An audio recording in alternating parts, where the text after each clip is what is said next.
The Watchers, Bloodline, Ancient Evil, Modern Masters. The story of the Watchers is one of betrayal, corruption, and destruction. These angels, once divine beings, abandoned their place in heaven and descended to earth, drawn by their uncontrollable lust for human women. They did not come in peace, they came as predators, determined to take what they wanted, no matter the cost. They seduced, manipulated, and overpowered women, violating them in ways beyond comprehension. The Watchers introduced human beings to horrors that had never existed before. They engaged in depraved rituals, corrupting the minds and bodies of those they took for themselves. These unions created the Nephilim, giant offspring with godlike strength and monstrous appetites. They ruled over humanity not as leaders but as tyrants. They saw humans as slaves, as objects for their pleasure, as sacrifices for their never-ending hunger. Entire civilizations were built around their cruelty, where suffering and bloodshed were the price of survival. The Watchers didn't just corrupt through physical acts, they taught humans secrets that were never meant to be known. Azazel, one of the worst among them, introduced the art of war, showing men how to craft weapons and armor. But he also revealed the dark side of beauty, teaching women how to paint their faces and adorn their bodies in ways that inflamed lust and vanity. Other fallen ones taught sorcery, astrology, and forbidden knowledge, feeding humanity power that came at a terrible cost. These so-called gifts didn't uplift civilization, they enslaved it, turning people into pawns in a cosmic game they could never understand. The world descended into chaos. Blood rituals and human sacrifices became common, as the Nephilim demanded offerings to satisfy their monstrous desires. Cannibalism, perversion, and absolute moral decay spread across the earth. It was a time of absolute horror, and according to ancient texts, God had no choice but to intervene.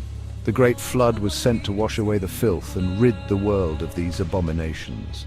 The Watchers were imprisoned, cast into the abyss to await their final judgment, while the Nephilim perished in the waters. But did they truly disappear?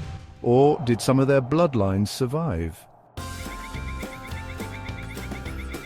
Many believe that traces of Nephilim DNA can still be found in the ruling elites of today.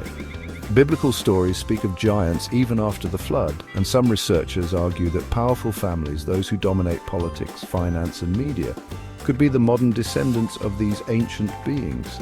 Their obsession with maintaining pure bloodlines, their lack of empathy, and their seemingly endless hunger for power all point to something unnatural. Are they simply ambitious humans? Or are they something more? And what about the world today? Some say the Watchers' influence never really disappeared. Instead, it morphed, adapting to the modern age. The destruction of traditional values, the rise of hypersexualization, and the growing push for radical social change eerily mirror the days before the flood, when all boundaries were shattered.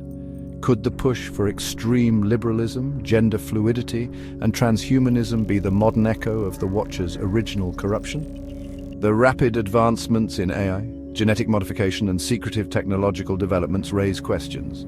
Is forbidden knowledge being handed to humanity once again, leading us down the same dark path? Conspiracy theorists argue that secret societies, elite bloodlines, and those in the highest positions of power may still be working under the influence of the fallen ones.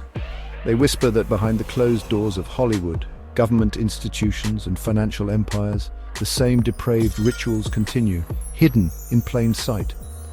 They claim that the world is being carefully shaped, manipulated, and pushed toward a time when the Watchers can rise again.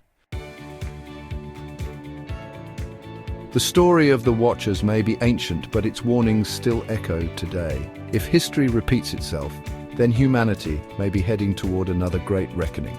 The question is, will we recognize the signs before it's too late?